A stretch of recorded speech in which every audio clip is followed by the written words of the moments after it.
Senhoras e senhores, mais uma análise de edital e agora nós vamos falar sobre a Santa Casa de Belo Horizonte, tá? Lucas, vamos dar play aí? Sejam bem-vindos, a gente vai seguir o nosso formato padrão de informações gerais. Eu te falo o que mudou de um ano para o outro no edital e vou te apresentar também um detalhezinho do que mais cai na prova e o Pedro finaliza com um pouquinho do currículo da Santa Casa de BH. Vamos lá então? Com relação às inscrições, começam em breve, dia 16/9, até às 17 horas do dia 8 de novembro. Mas claro, não deixa para o dia 8, você nem precisa saber essa coisa de horário que você tem que fazer antes. Tá? Taxa de inscrição, a bagatela de R$ 750 ou então a metade do preço para quem é candidato cotista do SISU e ProUni, tá? Daí paga metade. A banca IBGP não mudou com relação a isso, quantidade de vagas 99 para acesso direto e 61 com pré-requisito. A data da prova, deixa anotado, dia 30 de novembro, início às 14 horas.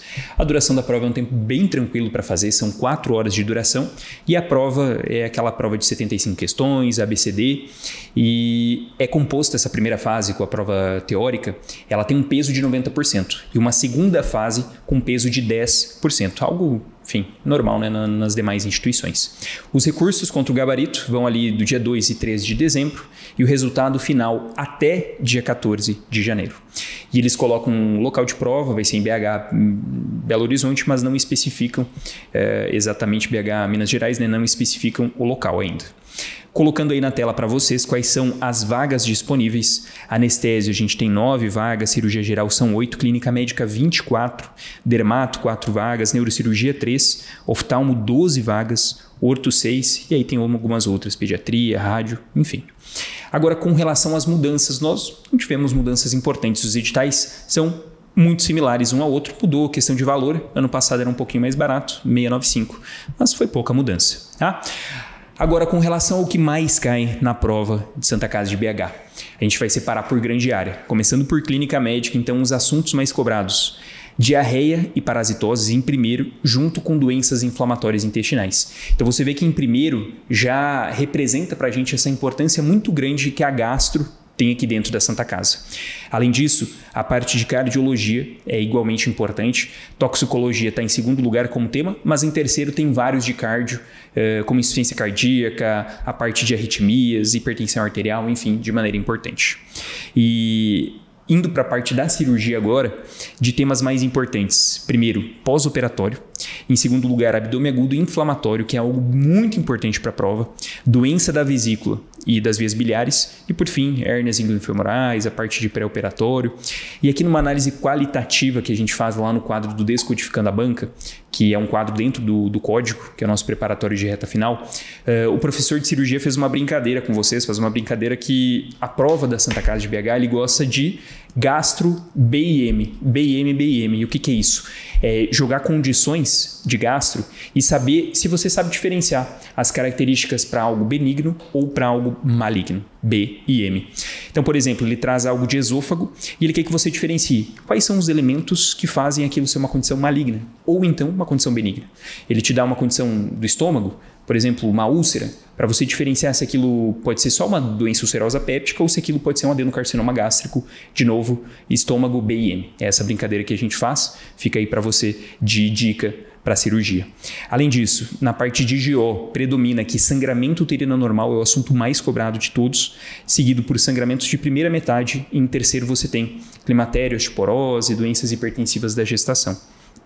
Mas algo que é importante, que não é tão comum nas outras provas que a gente trouxe aqui para vocês, é a parte de POPQ, que gosta de cair bastante na Santa Casa de BH e é algo que a gente tende a escantear, a não estudar com tanta frequência quanto os demais assuntos. Mas aqui você não pode ir para a prova sem saber o POPQ.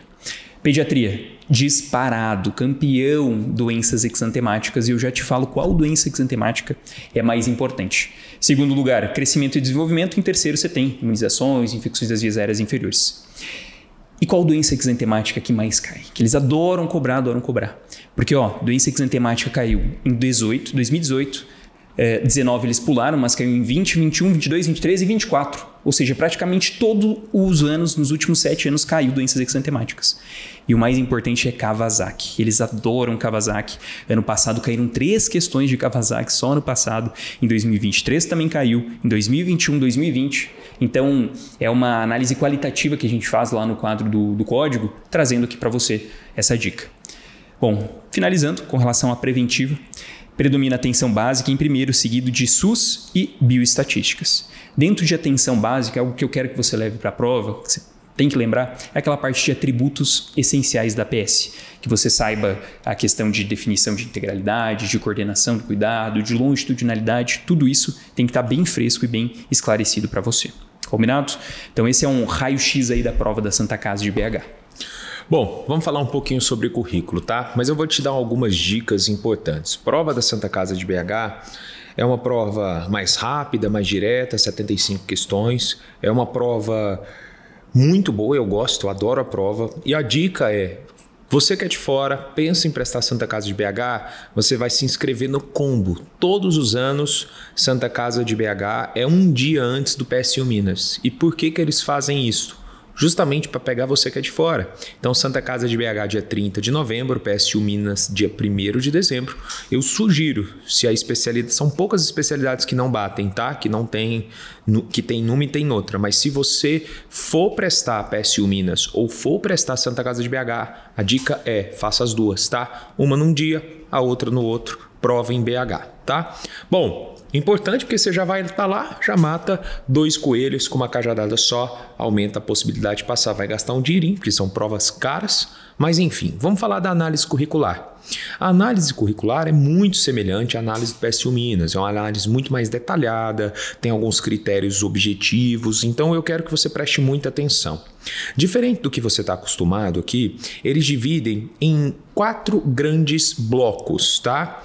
Então você vai perceber que ele coloca dentro dos critérios o primeiro grande bloco, que é formação, que tem um valor máximo de 4 pontos. O segundo grande bloco vem experiência acadêmica profissional, também mais 4 pontos. O terceiro grande bloco vem a parte de experiência de pesquisa, que vale 2 pontos, totalizando 10. Mas Pedro, você falou 3 blocos, já deu 10 pontos, que vale 10 pontos e 10% da prova. Qual que seria o quarto bloco? O quarto bloco, já vou falar dele, é a bonificação, Provab, residência da família e comunidade, enfim. O que precisa para você ganhar os 10% sob a nota de todas as fases? A comprovação está escrito aqui, ó, comprovante de participação no programa e página da publicação no Diário Oficial da União. Dica que eu vou te dar. Para você, muito aluno, às vezes entra com mandato de segurança, entra com processo para ter a validação disso aqui. Dentro do mandato de segurança, dentro do processo, a dica que eu vou te dar é que já pede para que o nome esteja no Diário Oficial da União. Porque mesmo que você tenha liminar que vale, se não tiver no Diário Oficial da União, segundo o edital, eles não vão aceitar. Aí você vai ter que entrar com um novo processo. Então já estou sugerindo até para alguns advogados que eu conheço, alguma coisa, já na hora da petição de fazer, você que quer garantir em provas que teoricamente não aceitam, já fala para ter a liminar e já publicado direto no Diário Oficial da União para não ter estresse, beleza? Tranquilo? Então é o comprovante de participação e página da publicação. Agora vamos falar. O edital muito bem escrito, muito bem detalhado, tá? Então você vai ver que na formação ele vai colocar aproveitamento curricular, proficiência em língua estrangeira, pós-graduação lato sensu, que é residência ou especialização, pós-graduação stricto sensu, que é doutorado ou mestrado, completa aí os 4 subitens da categoria 1.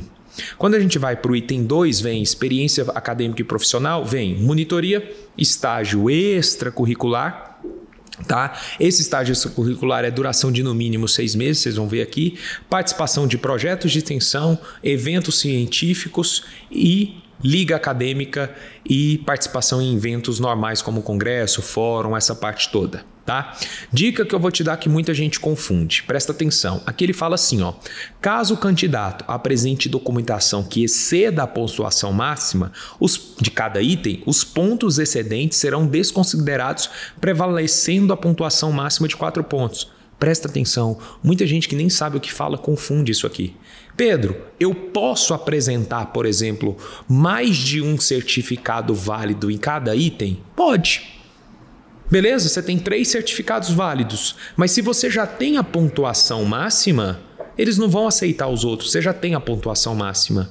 Então não é porque você tem 3 certificados no item 2C, que teoricamente o somatório deles seria 1,5 ponto, não vai valer, porque a pontuação máxima daquele item é de 0,5 ponto. Agora, muita gente confunde, Pedro, eu preciso levar, dar a quantidade certinha.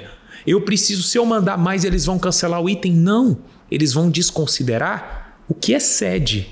Eles não vão desconsiderar porque você mandou 3 certificados válidos. Então cuidado com isso, tem muita gente que coloca linguiça na cabeça, falando que banca desconsidera se você mandar mais certificados do que está lá. A dica que eu vou te dar clássica nisso é, Pedro, eu tenho um certificado, eu sei que vale 100%. Ele vai validar. Beleza, mas eu tenho 3 naquele item. Manda só um, para não ter estresse para o avaliador. Eu já fui avaliador, eu já vivi os 2 mundos, sei o que estou falando.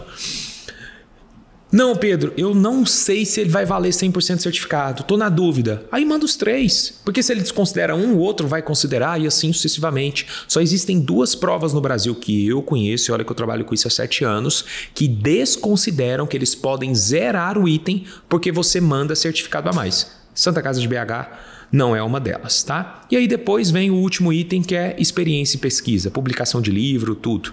Tá bom, dica que eu vou te dar, leia tudo com calma, leia tudo bonitinho.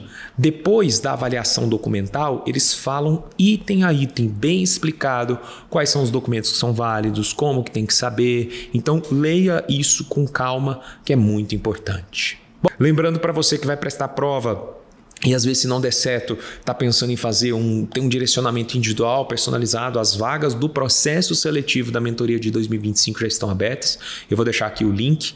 E é isso. Um abraço e até a próxima. Lucas, despede do pessoal aí. É isso que o Pedro falou. Santa Casa de BH é uma das nossas especialidades aqui dentro do código. A gente foca em algo individualizado. Então, se você precisar de um direcionamento, a gente vai estar aqui para te ajudar. E qualquer dúvida, estamos à disposição também. Grande abraço, bons estudos nessa reta final e até a próxima. E só lembrando aqui mais uma coisinha que eu esqueci de falar, a primeira colocada para dermato do ano passado, a Luciane foi nossa aluna, eu também tenho um podcast com ela que a gente gravou, aluno real, não gênio, igual você, é residente lá de dermatologia. Temos vários alunos, mas eu lembrei agora dela que foi a primeira colocada, vou deixar aqui o podcast também para você assistir, que dá uma motivação, uma garra muito grande. Um abraço e até a próxima.